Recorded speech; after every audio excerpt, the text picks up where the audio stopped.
called Bites of Apple II History, Touching the World with Telecom. Thanks, Steve. Thank you. Helps if I just hit the play button.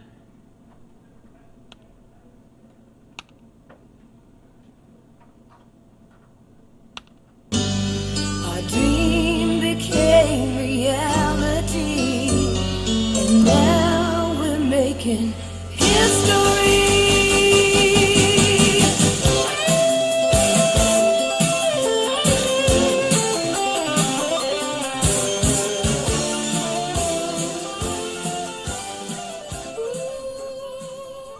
I just like that song. So welcome to this talk, Touching the World of Telecom. It's going to be going over the history of the major online services that were important during the Apple II era, specifically dealing with the ones that were available to, accessible to Apple II users on an Apple II. It's not going to deal with Prodigy, for example, because that was PC only experience.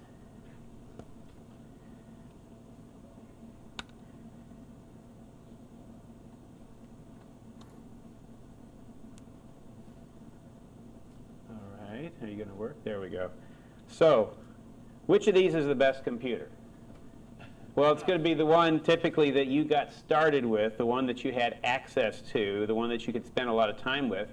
And even if it technically was not as good as some others, often the one that you're most excited about is the one that you had your first experiences with, what your friends ran, what had software on it that you wanted to run.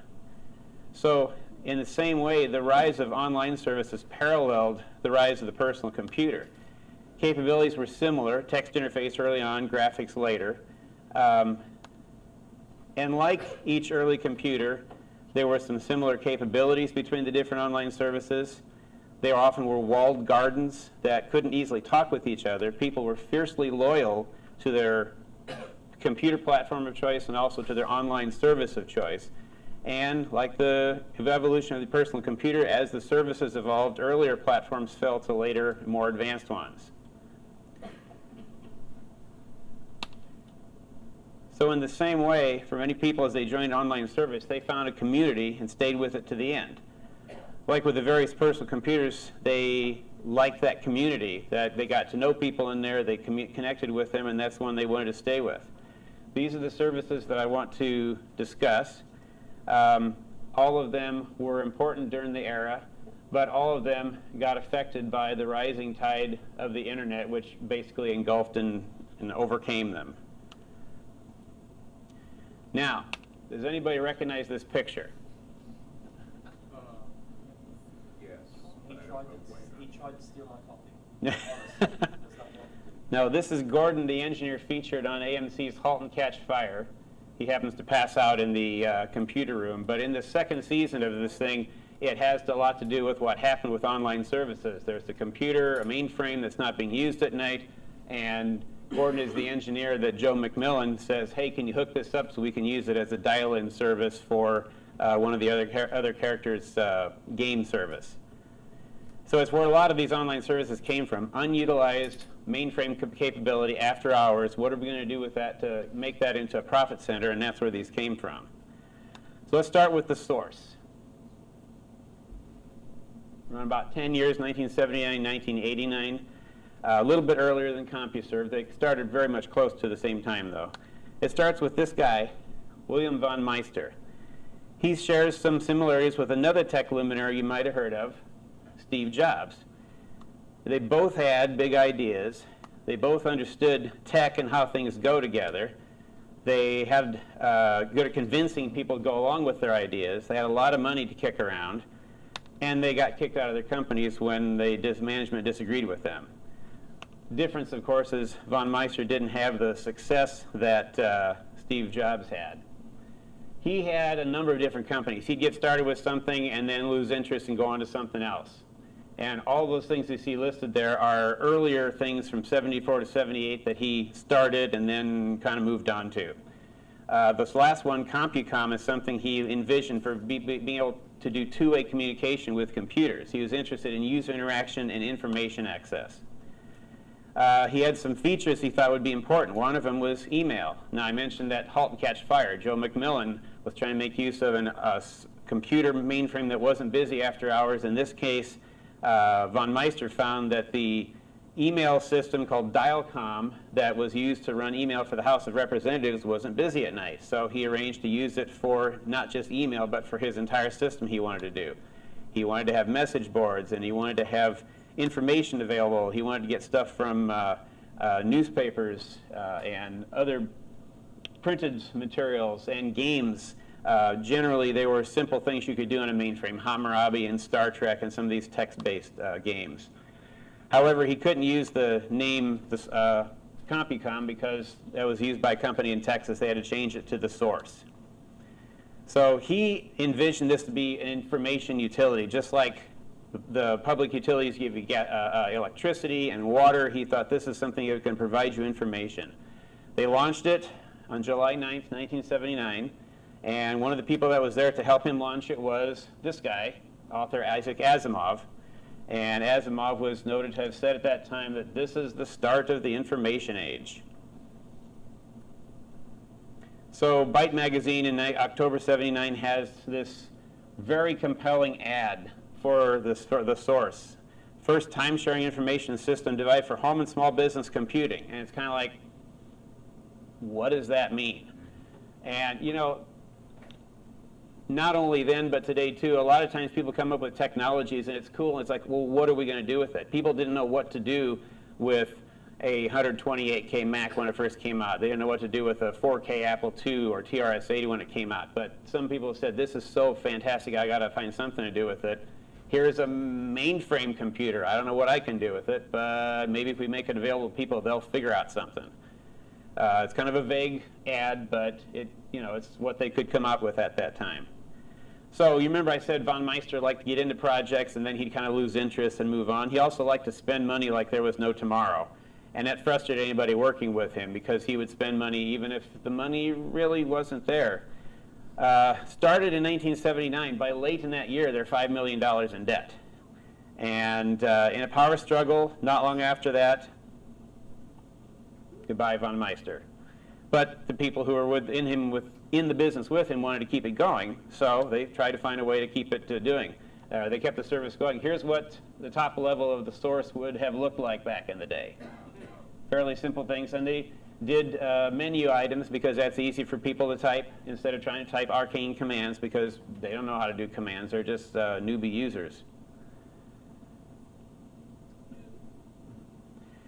So the business world is changing. How do we keep this going? But it looks like it's got some promise to it. So Reader's Digest Association purchases the source in 1980 for $6 million and an 80% stake in the company. They wanted to see about using it for creating online news reports with UPI. They got a newsroom, and subscribers could get access to things within like a couple minutes after UPI posted it. They also make it so you could get Western Union mailgrams, and again, I guess you can run Fortran and Pascal programs on a real mainframe computer. I'm still not quite sure how that's useful to me, but. And I think this is from the Orchard magazine, Apple Orchard, excuse me, in 1980. Here's this ad, and it's talking about mainframe power. And so there's the father teaching his daughter how to use a mainframe, I guess. So they use it for, it's hard to find old information about the source. Of course, it's impossible to Google the source because there's too many words that match. But as much as I can find is that it was sold to a venture capital firm in New York in 1987. Reader's Digest sold it. And at that time, they tried to do some difference with the branding. Instead of information utility, they said, let's call it an information network. And that was on the manual they had. So during that time CompuServe was going on, they had their forums, and people liked getting in communities with similar interests. So the source added special interest groups in '85, and the Apple II was present from the beginning. I don't have much information about what it was like in those early days, but because nothing seems to have survived that I'm able to locate.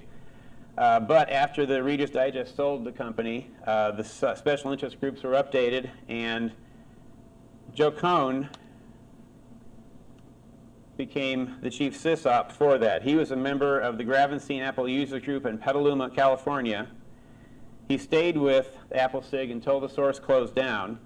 He did his best to kind of build it up and make it a better deal. He got it to become an official Apple users group, got a software on there, got people who could give expert advice available, and got reprints from these magazines available to users. So he tried to give it value to people who are going to be on. And so after Joe's Cone is running it, here's what a menu might look like. And they, by this time, had added not just numbers, but you could type commands to get to different areas if you wanted to. Now, these things, of course, they had to find a way to make money, to pay for the dial-up services, the mainframe you're connecting to and whatnot. So the source was not inconsequential in terms of price. In 1979, you had to pay a $100 startup fee. This is for something where people don't even know for sure what they're going to do with this. $100 to sign up, $10 a month minimum, and as much as $28 if you're on primetime hours, which is daytime hours when the businesses are using it. By 1984, this is better. It's down to only $50 to sign up, and still $10 a month minimum. Whether you use it or not, you're paying $10 a month. And a little bit better price, still differences between 300 and 1200 baud modems. Membership, kind of hard to find clear numbers about information about this. It was around 3,000, or is it 23,000 in 1980? It's kind of hard to tell for sure. By 86, it sounds like it was about 60,000, peaked at 80,000, but by the end of the decade, it was down to 53,000, or less. It's hard to say for sure. I don't recall why the decision was made to bring it to an end or sell it, but Source was sold to CompuServe on June 9th, 1989. Now again, this is a place, like I said, people had their fierce loyalty to their service, and there were people on the Source that loved the Source, they loved the chat system on the Source, they wanted to keep going with it. Maybe CompuServe will help us out.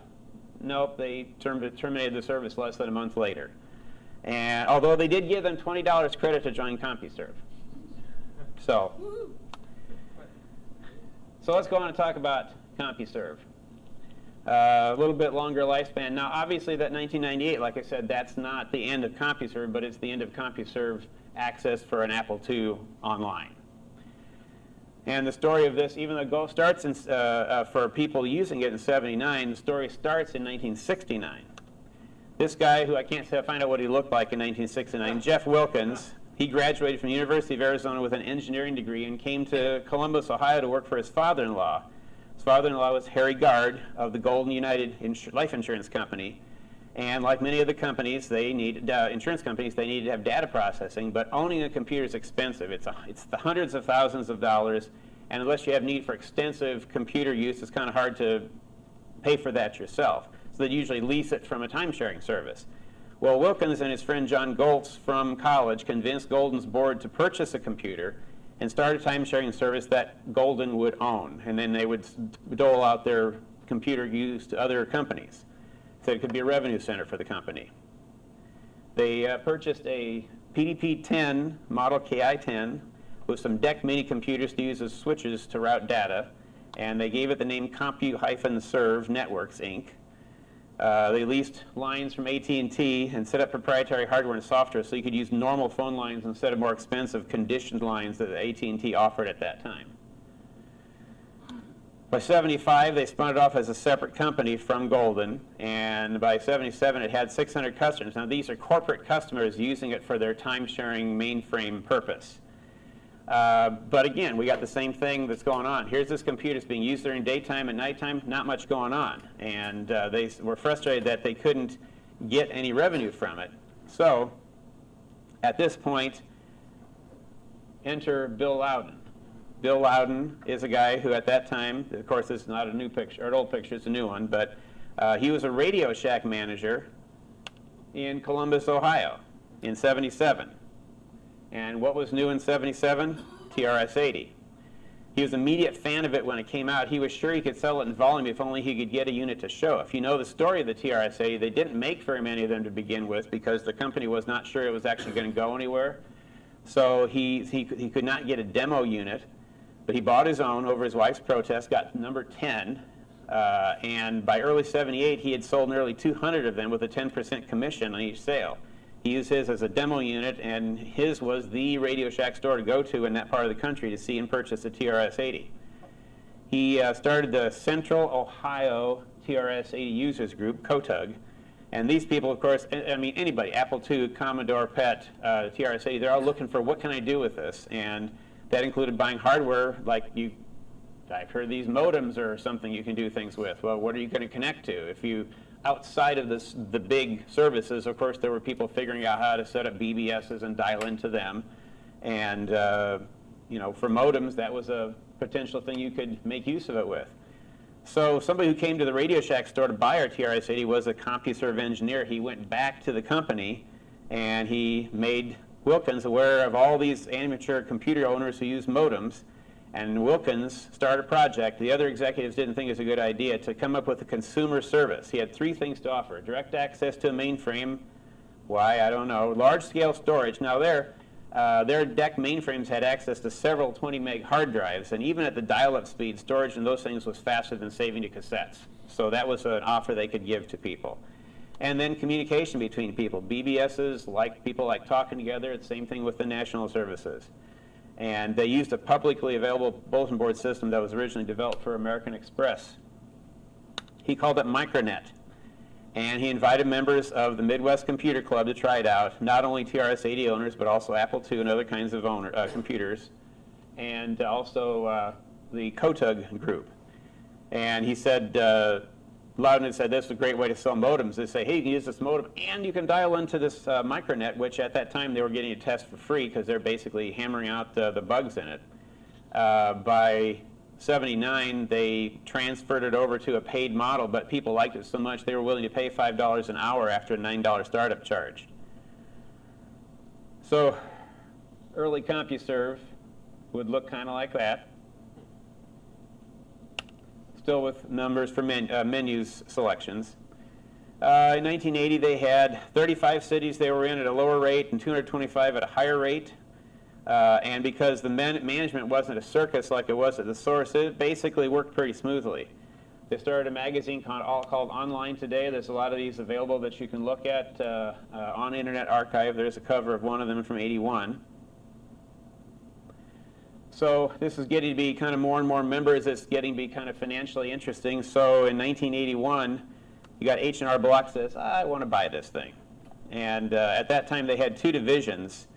They had the information services part that handled forms and files. And then they had the network services part, which managed the network on everything that ran. And they still had their commercial business model going on besides this. This is still basically to spend money, get people to spend money at nighttime so they can help pay for the system. One of the things they found early on that was very popular was chat. Now, if you remember the 70s, what was real popular in the 70s? CBs. So they figured, well, we can call this a CB simulator. People kind of understand what a CB is. And they had 40 different channels that you could tune to get a different room, basically, to have chat in. And for a while, it was CompuServe's largest billing product. It was something people would stay on for hours and talk on. And that's an example of what it might look like. Forums. They had, of course, forums, which consisted of a bulletin board, a conference area where you could have groups to get together and talk together, and files for download. Running a forum was a full-time job. Managers that ran them were not billed for their time, and if they had enough people connected to their forum, they'd get a percentage of the billing for that. So it would motivate them to make it an interesting place for people to come to. Eventually, it became their highest billing product, followed closely by the CB simulator. So Apple II on CompuServe. It was there in the early days. That's around the time when the Hayes Micromodem 2 became possible, where you could dial up and you didn't have to use the acoustic coupler to plug your phone into, so you could get higher speeds as well. Here's an ad that was, I think, also in Apple Orchard. And they're still, you know, it's the same era. They're talking about this cool mainframe. You look what's in the back room. That's what's really interesting. And there's the things that they say that you can do with it. So somebody must have found it interesting because people got online. Again, what these things really came down to, though, was just a place for talking together. And they had a letter about Micronet also in one of the Apple Orchard magazines that kind of says, come join us, we've got cool stuff. Stock exchange programs and whatever. They don't really talk about the Apple II former downloads. I don't think they had much available with that yet. So the early Apple II stuff, this guy is important, Neil Shapiro. He had just bought an Apple II in 1979, didn't know how to use it, but apparently knew it enough to get a modem and a terminal program to work. He got involved with the beta testing of Micronet and posted a message for help on the main bulletin board. They didn't have the forums yet. And met some people then in the CB simulator, and they met on weekly Sunday nights and called themselves the Micronet Apple Users Group, or MAUG, MAUG. In 1980, this was one of the very first forums. And they came up with these eventually to help with Apple II users. And eventually, when the Mac came around in '84, they came up with forums for that. They ended up with more than 20 forums for Macintosh topics. Some of the advertisements for CompuServe includes this one, looking out from the computer to the people. And this one here, I think that's a VIC-20 that the kid's playing on. I remember that. So by the early 1990s, CompuServe was struggling with the advance of the internet, as were most of the companies by that time. And of course, it had a reputation of being a little expensive. CompuSpend, CompuServe with a $sign, or CIS with a $sign. So with competition, they started changing their rates from $10 an hour to $1.95 an hour. And by 1997, they had a flat fee of $25 a month. Trying to compete by then with America Online. But they were also trying to convert its forms from a proprietary format to one that was compatible with HTML, recognizing that the internet is coming. So about 3,000 members in 1980, not that different from what the source had, but by '89 they were huge, 500,000 and as much as 1.7 million by 1994. But at the end of the decade, of course, all these services are on shaky ground. They sold the information services in February '98 to America Online. And the network services, they sold to WorldCom, which also bought MCI, put it together and made MCI WorldCom. And after 2002, that went bankrupt. Renamed itself back to MCI and then got sold to Verizon, which is now Verizon Business.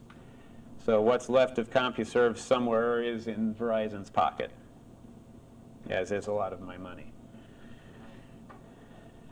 In 1999, CompuServe was also trying to change their mainframes from old PDPs, 36-bit PDPs, to modern 32-bit computers. And when they did make that, it finally broke the text access, the access for text-based subscribers. So if you're getting online directly dialing in with your Apple II, it didn't work after that. So they moved they made a place available. That's them killing the Apple II connection. Made a place available in the Mac forum, and Joe Cohn got on there, and the first message he posted was Apple II Forever, when he found that that's where you could post things. That's a nasty cat. So AOL owning it. For a while, it operated CompuServe's dial-up service they called CompuServe Classic, but with the increasing popularity of the parent AOL and the web, it became more difficult. And so by 2007, the international divisions were closed down. In 2009, Classic was closed down, and somebody posted this. They just didn't know it was still there after all this time.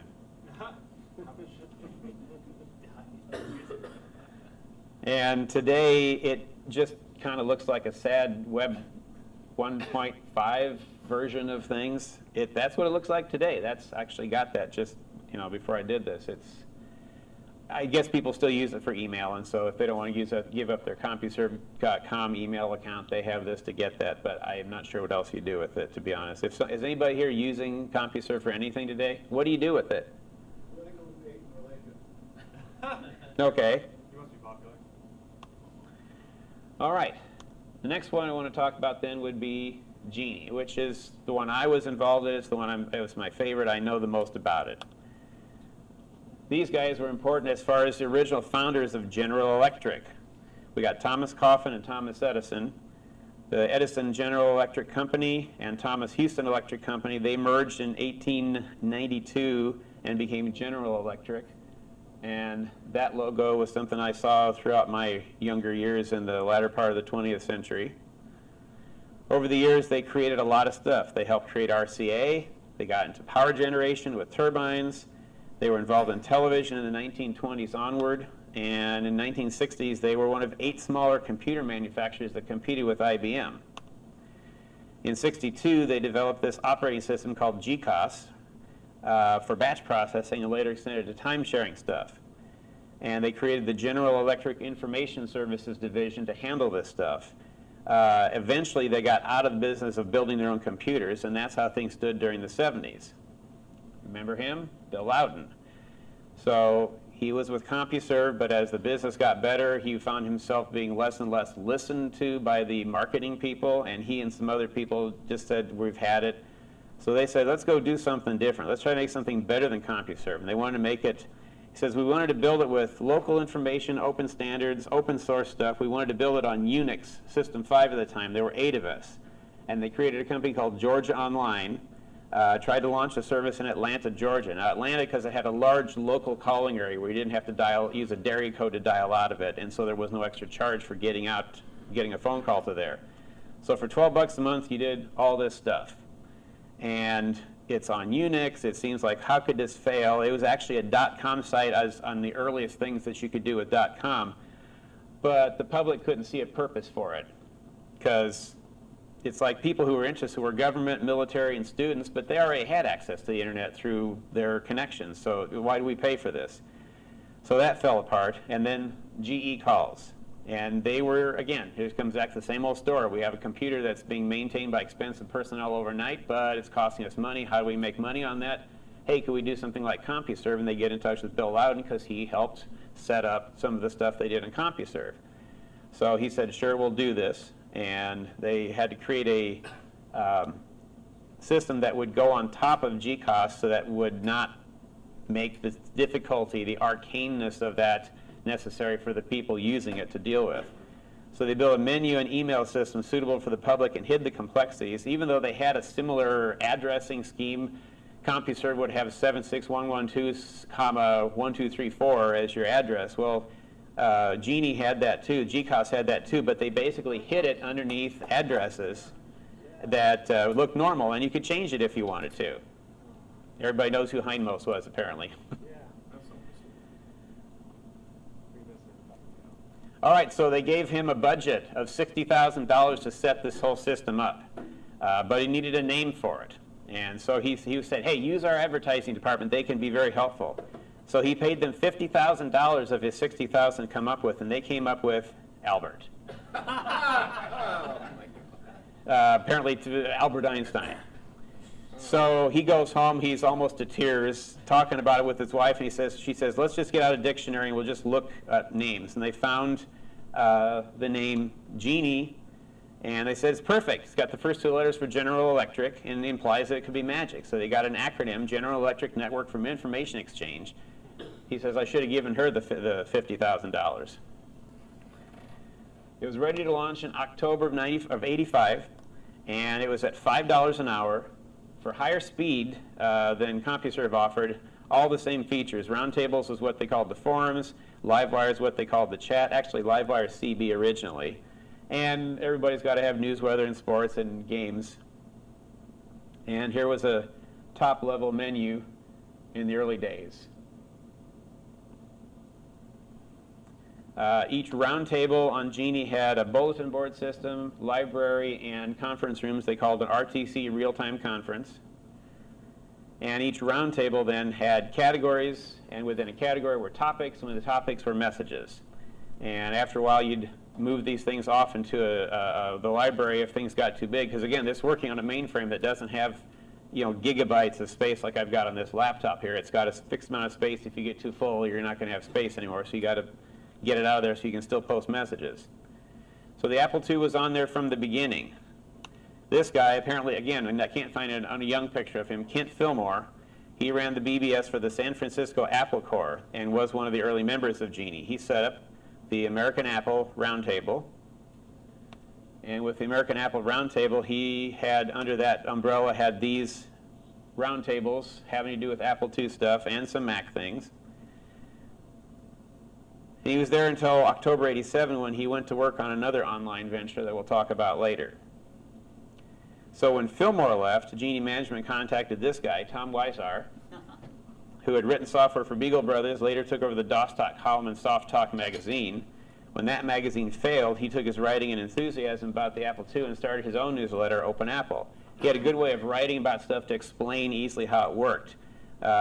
This was a picture that just shows for people, here's how the stuff is in the memory of the Apple II, the monitor, BASIC, and DOS.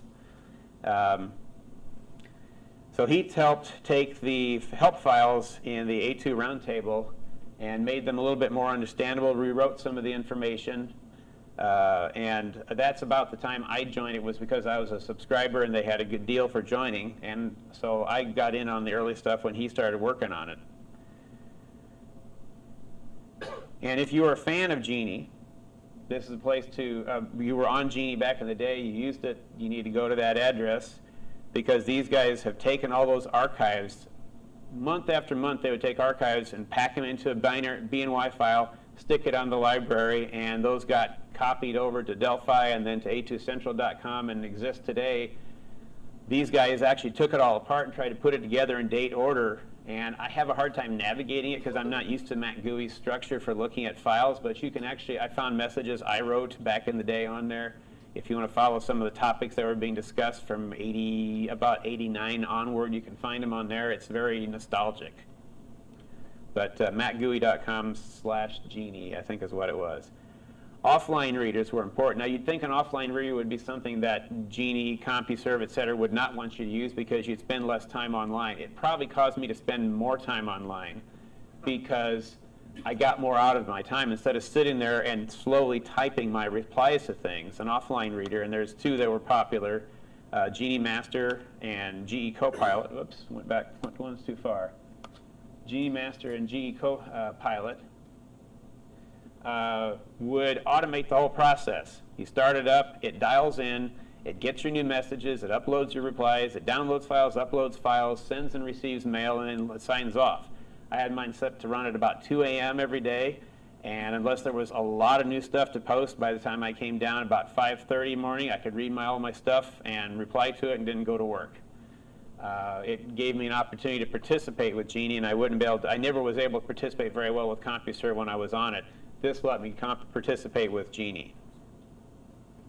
And the reason the company did not dislike it is because actually, if there were too many people on it, overloaded the system and would slow everything down. So if people got on and got off, it helped them use the system more efficiently. And frankly, if you have 1,000 people that have signed up at a certain amount per month, you're going to get money from them whether they use it or not. Later on, it's an hourly rate only, but nevertheless, it helps more people efficiently use it. And so GEnie in 1992 would look something like that, getting on the A2 Roundtable. Hello, old friend. Yes. I remember GE. So here's 3 ads I've been able to locate. This is 88. Don't remember the source of this, but it said, Apple II users, get on here. And in 89, they had one that was talking about the ads. This is from Insider. Air Warrior, Stellar Emperor, Orb Wars, and Gemstone. Never played them, but they were popular. GEnie was one of the hugest online gaming networks. And that's what Bill Loudon liked to do. He liked doing stuff with games. So that's also what frustrated Bill Loudon about this, because like CompuServe, he had the same thing. The management is not listening to me. They had meetings about what to do. He says, no, you need to be advertising what does the system do for you. And they wanted to do some kind of they want to do an ad that was like 1984 where it doesn't tell you anything, but it's cool. Lauren? About that same period, there was also an offline reader for CompuServe called Log Message Manager. Yes, yes. That was the only reason I actually began participating, with the fact that I could compose offline and polish my prose so that I thought I might not be embarrassed by posting a screenshot. Without the offline readers, a lot of people wouldn't have participated at all.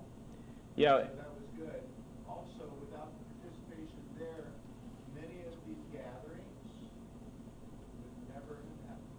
That's right. Yeah, if you couldn't hear it, Lauren was talking about on CompuServe, they had MMM, Maug Message Manager, that was their offline reader. And he had the same experience I did, is that having that available made it possible to participate in a reasonable fashion. And then finally, we had an ad from Two Alive in 1993 saying, join the Apple II Sweet 16 party on GEnie's A2 roundtables.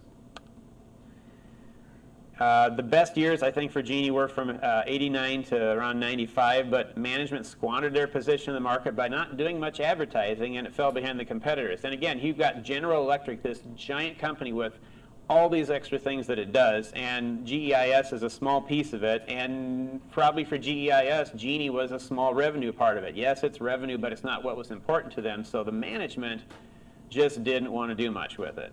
They didn't want to spend the money to build up the service. People were wanting access to the internet by the early 90s, and the GUI was getting popular, Mac, Windows 3.1, Windows 95 eventually, and Y2K was actually facing them down. They knew that was coming. Even mid-decade, it was going to be a problem. The computers in which the GEnie information system ran were not Y2K compliant, and a change would be needed to bypass that problem. So they started something called Project Toledo in the early 90s to work on migrating it to newer hardware and software. It was going to be Unix-based, make it easier to port it to other hardware in the future. They wanted to make it function for GEnie, too, and by the end of 95, they actually had it working on some of the roundtables. And they began to work on software changes that would migrate GEnie into the web that was coming. But about that time, the GEIS decided to get out of the consumer market, so they said, we're going to sell it. They put out the word. Some of the sysops tried to get together a consortium that would purchase GEnie from GE, but their offer was rejected. Bill Loudon, who had already left in 91, he tried to purchase it. He was rejected. So we get this company, IDT. Founded in 1990, it was an internet and telecommunications company based in Hackensack, New Jersey. They created an investment vehicle called Yovel Renaissance Corporation with the purpose of acquiring GEnie. They wanted to get a web-based service that could compete with America Online. So in January 96, they purchased it. It becomes GEnie without the capital second letter E. And their first task after taking over GEnie was to raise the prices considerably, $8.95 an hour to $18.95 an hour, and people said, what? And if you're a new user, it was $23.95 an hour. I mean, I don't know what, per month, not per hour, per month. Yeah, you're right. I wasn't paying for it back then. I wasn't sure. But you can imagine what happened. They lost customers.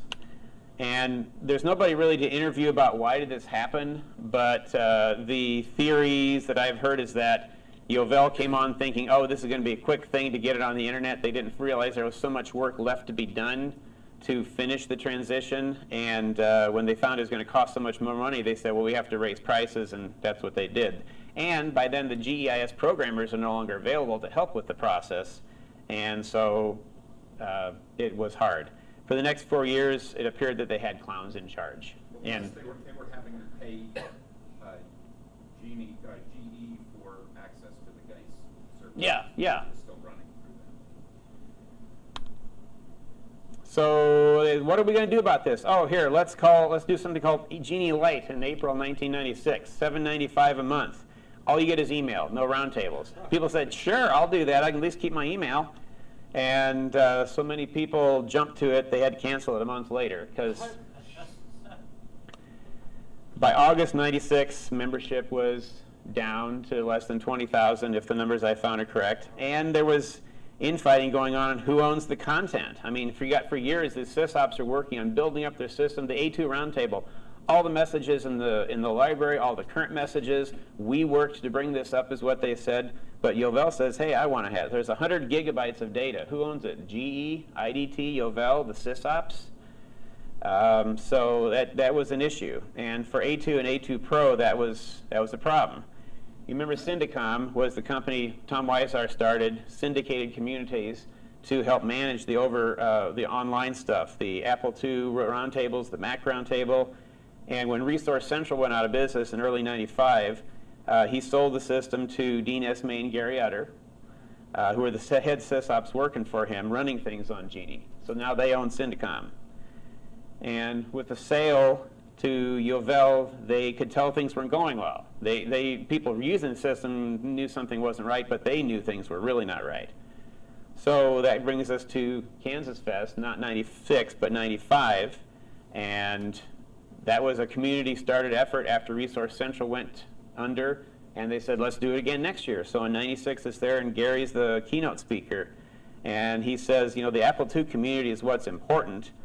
It's not linked to whether or not Apple's going to do it, because they've already abandoned it. GEnie's going to abandon us. Everybody's going to. We need to set our own priorities for the future. So he said we need to make sure we have another home because GEnie is shaky ground. And so he said we're going to work on diversifying where we can go, so we keep our identity and continuity. And later that year, they opened A2 Pro and A2 and A2 Pro forums on Delphi to have another place to go, because Delphi at that time was doing okay. It had access via the internet. It was a good fit.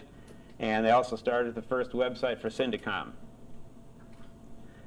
Well, GEnie's, I wasn't on it at this time. I had a system crash in 95 that kind of took me out of it for a while, and so I wasn't on. I missed this drama, but as I read about it in GEnie LAMP A2 and in the LAMP later on, it's painful to hear about this happening. It's like having a loved one die, Things getting worse, and Gary Utter, he leaves in January 97 because he says, I've had it. This is just not home anymore. He's going to Delphi. A lot of other people left too.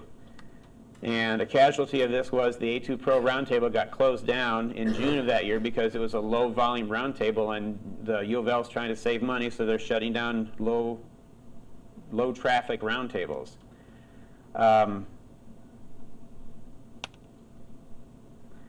And there was also a graphic front end that they were trying to make for this that was going to run on the 2GS. It was called Jasmine, and it was not an offline reader. It was just a graphic way of getting on with a GS. It was kind of pretty, and it would have multiple windows. The process was slow, but partly because U of L kept changing things behind the scenes. They said, we're going to revamp the roundtable, so they work differently. Well, that would break every offline reader because it depended on predictable prompts and what to look for. Plus, it would break what Jasmine was finally trying to do. And so finally, they just released it just because we promised we'd leave it out there.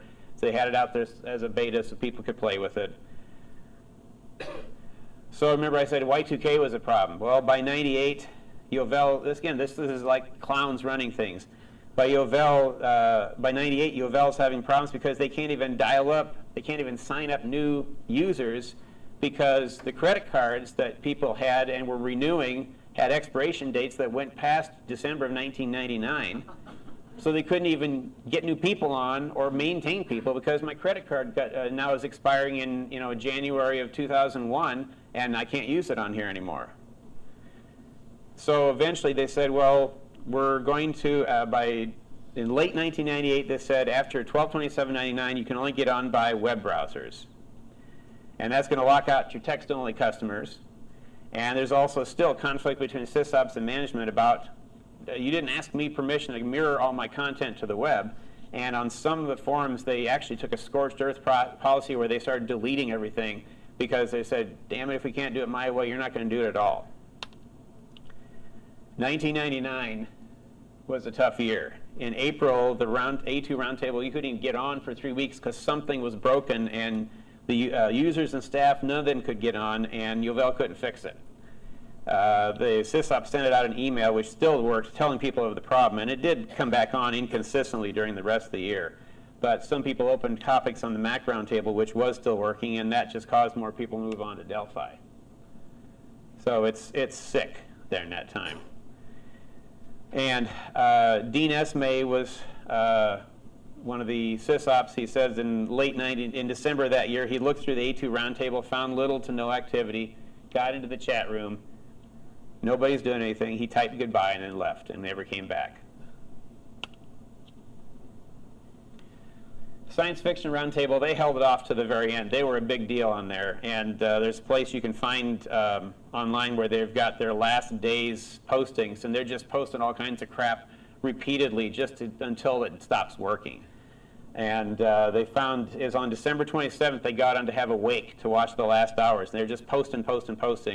And there was official time of death marked as 14:15, 12:30:99. That's when it finally stopped being accessible. In late '99, GEnie actually had a web page. Said, hey, this is what's coming. And then after 2000, it kind of looked like this. And it never really changed a whole lot after that. What was available on the web was imperfectly copied and didn't work very well. And they apparently just couldn't get their act together. And so today, GEnie is like a gas and oil corporation someplace, and that's what you'll find if you go to GEnie.com. So Delphi, okay, wind the clock back. Back to '82. You got Delphi. This guy here, Wes Kusmal, he wants to start an online encyclopedia. So he creates the General Videotex Corporation and bought rights to a powerhouse, Random Hills Cadillac Modern Encyclopedia from 1973, apparently because they could get it cheaply. He paid people to type in the 2,000 pages into ASCII files and then create a database to look at it and also some links between articles. He leased time on a time-sharing computer in Texas to host it, hired editors to update the articles and add new content, and also got stuff from UPI. Got these things for memberships for people, and CompuServe is like a home shopping thing, and had a product he could market to people. He's thinking of libraries and stuff like that. Had a basic package, that would be one of the hardware bundles. It would run on a color computer and give you a modem, cassette recorder, and access to the encyclopedia, CompuServe, Dow, the shopping, etc. And that would run you $895 for that package. If you want the deluxe package, you get yourself an Apple II, you get everything on the disk package, plus a disk tube, plus a micromodem tube, plus Dow Jones portfolio from Apple, like if you're into that. And that's got an Apple-flavored price of $27.50. So that's what you had in the days when that got started. He started with those features, and he had email, banking, chat, bulletin board, kind of things going beyond the encyclopedia. And you could access it from these dial-up nodes. They relaunched it as Delphi in 1983. And in '84, they've got conference and chat, SIGs, bulletin boards, AccuWeather, Airline Guide, GEnie, spelled wrong. And they kept doing. And again, this is another thing. It's very hard to find much information about because you try to search for Delphi, you get all kinds of stuff that does not have to do with the online service. So somewhere between there and '93, they've got a respectable number of members, but they're behind everybody else. They have about 100,000 subscribers if the one source is correct. They looked for outside investors and found News Corporation, Rupert Murdoch's group. And it turned out instead of just getting financing, they just sold it, all the shares, for $3 million. And so Murdoch's now got an internet or a network connection, and they start exploring the internet. They advertise that, hey, you can get on the internet with Delphi, and they were one of the earliest dial-up services to let you do that. But after only a couple years, revenue's down, traffic's down, News Corporation says, oh, okay, we're going to sell it. And they sold it to this guy. He's another one that keeps popping up, Bill Loudon.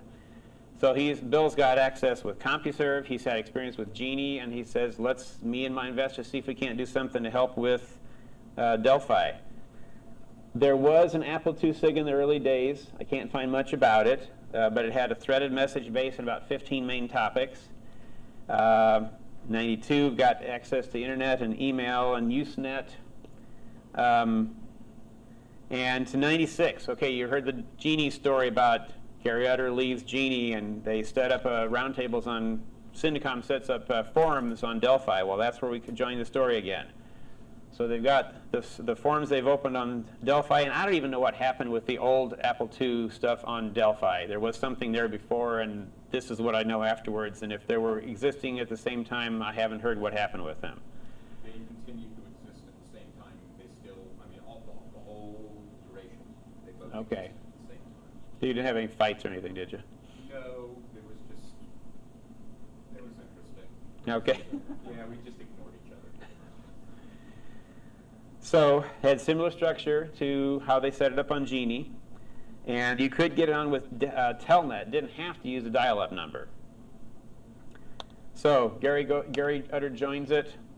By August, there's several hundred new members over there. The library was sparse. Even though they downloaded everything on GEnie, they had to upload it. They also had to put file descriptors on, had to make sure it wasn't something that was identified as GEnie only. So it took a while to get things on there. Probably one of the most interesting things has to do with Joe Cohn again, that in between 98 and 2000, as part of his editorship of Shareware Solutions 2 newsletter, he set up a weekly chat that was between these three services. Now, these are all walled gardens, remember. They can't talk to each other for the most part.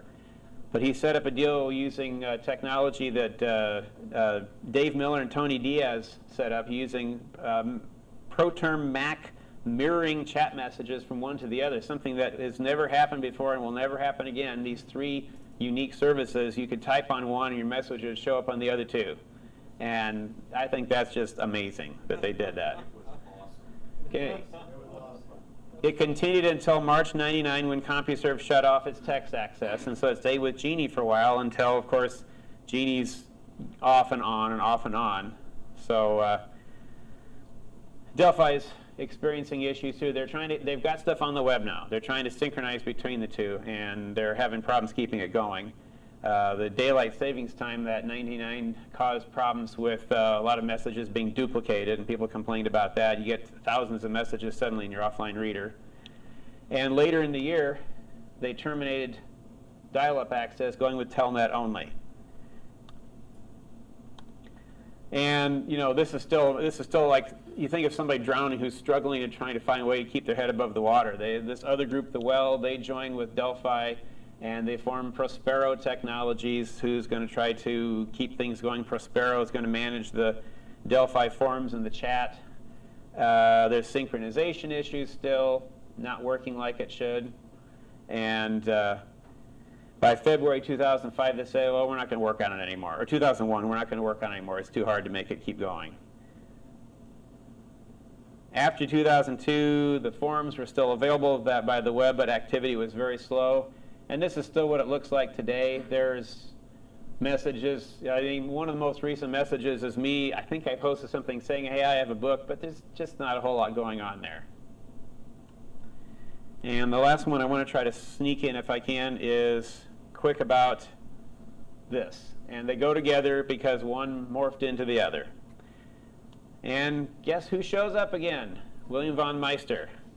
So he's got other stuff. He thought, well, let me see if I can't come up with something called home music service, where you got a satellite beams music to a ground receiver, sends it to cable TV to houses. People subscribe to it. They can have rights to tapes and things on a cassette. It's wonderful. And Warner Music said, sure, I'll sign up. And then the record companies said, no way. People aren't going to come to our record stores anymore if they can get it this way. And so the Warner said, we can't do it. But maybe you could do this same thing. And they already had the system set up to do this. Is maybe you could do the same thing with games. So he creates Control Video Corporation, and he goes for the major console at that time in the early 80s, the Atari 2600. And he gets a cartridge you can stick in there. It's got a 1200 baud modem in it. And he sets up GameLine. And GameLine is something that you then dial into. For $1, you can buy a game, download it like 8 times, play it 8 times, excuse me, and then you have to pay to download it again. And they wanted to add like news and banking and searchable information, just like all these other online services. They were struggling to get itself up and running. In January '83, they found this guy who was working elsewhere, Steve Case, and they hired him as a marketing executive. And then in May 1983, Atari says they lost $1 billion in the first quarter of 1983, largest loss ever. Regardless, GameLine went live in July, and they shipped 16,000 units, and they had like 13,000 sent back. So they only sold about 3,000 of those. And it was running because people were playing games with it, but it struggled for 18 months, and eventually Von Meister was aced out of the company, with leaving Steve Case behind to try to figure out what to do. They're dancing around bankruptcy in May of '85. They really don't have a product now. They changed the name to Quantum Computing, And they said, well, we got this thing to deliver games. Maybe Apple would be interested in online service. Apple says, no, we don't have any interest right now. So they said, well, let's look at the Commodore market. And they come up with Quantum Link, or Q-Link, which was a dial-up thing with a little graphic-y kind of thing there. Not exactly, you know, your GUI stuff we're accustomed to these days, but still was more colorful than a typical text screen. And that was something that did get some popularity with Commodore users. So by '87, Apple says, oh, wait a minute, maybe we want to do something. So they had already come up with something called Apple Link, which they use for communication between their store, not their stores, but between dealers and the company and some user groups. But they wanted something that was a little different. They wanted something like what Quantum Link did. And Steve Case says, well, hey, I'd like to make that for you. And he's also realized, I don't want to get stuck with a single platform that's going to go bankrupt and leave me with no business. So after months of talks, they came up with Apple Link Personal Edition. And ALP was made to work with the Apple II and 2GS, plans for a Mac version coming later. This is what an Apple 2GS screen might look like. And once entering, you would see something like this. A button for Apple and for general services. On 8-bit Apples, it was like that. And there's your dialing up on the screen. Now, once you got on, though, it was not a graphics thing. It was just mouse text on a text screen, and you could use a mouse to control it and stuff. You know, you did have that, but it wasn't anything terribly exciting looking. And so, you know, you've got stuff that looks like what you could do on any text screen with mouse text. They announced it at Apple Fest in May of '88. $6 an hour for the good times. A lot of Apple stuff you can get on there. And although they announced it in May of '88, I wasn't ready to do it there. Now, you remember this guy, Kent Fillmore, he's the one that got hired away from GEnie. They said, could you help us set up our sysops and stuff? He helped do that. By that time, they also have PC Link for the PC. They got 3 products now. They all basically work the same way for these different platforms. They don't talk to each other at that time. And can you imagine, but Apple was difficult to work with. I know that's amazing, but they kept wanting fine-tuning. They had to look a certain way and sell it a certain way. And Steve Case says, let's put these disks in every computer you sell. And Apple says, no, we don't want to do that. So they had, you know, they had a fair number of people that signed up for it, but it wasn't as much as they wanted. And Apple was dissatisfied with how much penetration it got. And Quantum was saying, well, we tried to get you to listen to us, but so like any marriage, it was like many marriages. It was rocky, both sides accusing each other of not fulfilling their contracts. And like any divorce, it was expensive and complicated when it happened. The contract that Apple signed with Quantum gave Quantum exclusive use of the Apple logo in conjunction with an online service. That meant Apple had to pay $2.5 million to Quantum to regain rights to its own logo in case it wanted to do an online service. Steve Case came up with the best contract ever there. That was a smart thing. Dumb thing for Apple, but Apple's hardly ever done dumb things in the past. Okay, almost there. After separation from Apple, Quantum renamed it America Online, or AOL for short. And then they have Apple II and Macintosh doing that stuff. Steve Case becomes the CEO in '91. They get an MS-DOS client in '93, or in '91, Windows in '93, and in '94, which is why I had '94 as the end date up here. That's when they said, well, we're going to terminate legacy services, which means you have to get on with either a Mac or Windows. And they've had some rocky times since then. They had a merger with Time Warner, and then that fell apart with the tech bubble burst. And this is kind of what they are today. And actually, Verizon owns this. And what they're going to do with it is not clear. And there's other stuff, but I knew we wouldn't have time to talk about it, so that's as far as I'm going. Comments, questions? Ken? If you did have more time, would your presentation have included Syndicom Online? Yes.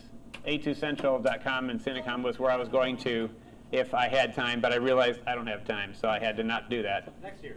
Next year, maybe. Thank you. Wait, Kirk has a question. Oh, wait, yes.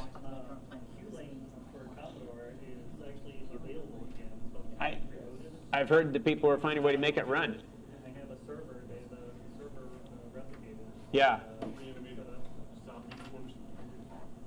it's kind of fun when people can do that, although I've heard that for some things like that, people say, oh, that's cool, and they get online and then they don't come back again. So it's thinking back to the old days, and even if Sheppy remade the A2 Central thing that looked like GEnie going again, I think people would say, oh, that's wonderful, but I don't know if they'd pay to stay with it. Yep. So, thank you. Barely made it.